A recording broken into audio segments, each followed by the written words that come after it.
আজকে দেখলাম আমাদের পাড়ার বাচ্চাগুলো পেয়ারা, তাও আবার লাল পেয়ারা, তার জন্য একজন গাছে আর একজন লগা দিয়ে পাড়ার চেষ্টা করছে, কিন্তু গাছের নিচেই বাড়ি থাকার জন্য পারতে পারছিল না। আর এর আগের ভিডিওতে মনোজ বর্মন তুমি বলেছো যে দিদি তোমার ভিডিও দেখতে আমার খুব ভালো লাগে, থ্যাংক ইউ তোমাকে। ভালো করে পড়াশোনা করো, অনেক বড় হও, এই কামনা করি ঠাকুরের কাছে। আর এইদিকে দেখো এই ভাগ্নেটা গাছে উঠে পড়েছে আর গাছ থেকে দেখে দেখে পেয়ারা পারছে, আর আমি বললাম আমাকে একটা পেয়ারা পেরে দিতে, তাই আমাকে ও গাছ থেকে দুটো পেয়ারা ছুঁড়ে দিল আর আমি ক্যাচ করলাম। তারপর আমি ওদেরকে হেল্প করে দিচ্ছিলাম পেয়ারা পারতে, আর লগা দিয়ে পারতেই পারছিলাম না, আর আমার প্রচন্ড ঠান্ডা লেগে গিয়েছে, এই জন্য গলার স্বর অন্য মনে হচ্ছে। আর তোমরা প্লিজ আমার ভিডিওগুলোকে লাইক করো, তোমাদের লাইকই হচ্ছে আমার অনুপ্রেরণা, আমি আরো উৎসাহ পাবো আমার ভিডিও বানাতে।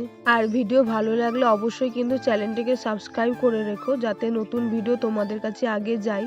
তারপর একেবারে স্নান করে ক্রিম, ময়শ্চারাইজার আর লিপ বাম মেখে নিচ্ছি। আর ঠান্ডা লাগার জন্য আমি ঠিকমতো কথাও বলতে পারছি না, তাও আগের দিন তো পুরো গলা বসে গেছিল, আজকে তাও অনেকটা কমেছে। আর আমি লাল পেয়ারাটা বাড়িতে নিয়ে এসেছি যাতে আমি বাড়িতে স্নান করার পর খেতে পারি। আর ঠান্ডা লাগার কারণে আমাকে এই কদিন গরম জল খেতে হচ্ছে, আর মা গরম জল করে দিয়েছিল, সেই জল দিয়ে স্নান করলাম। তারপর মিষ্টু আর তার বান্ধবীরা দৌড়াদৌড়ি করছিল ঘরের মধ্যে, আর আমি এদিকে চুলটা আঁচড়ে নিচ্ছিলাম ভালো করে। তারপর যে পেয়ারাটা আনলাম সেই পেয়ারাটা খেতে গিয়ে দেখছি আমার দাঁতই লাল হয়ে গেছে। তোমরা কি কেউ লাল পেয়ারা খেয়েছো বা দেখেছো? তাহলে কমেন্টে জানিও। আজ এই পর্যন্ত, দেখা হবে নেক্সট ভিডিওতে।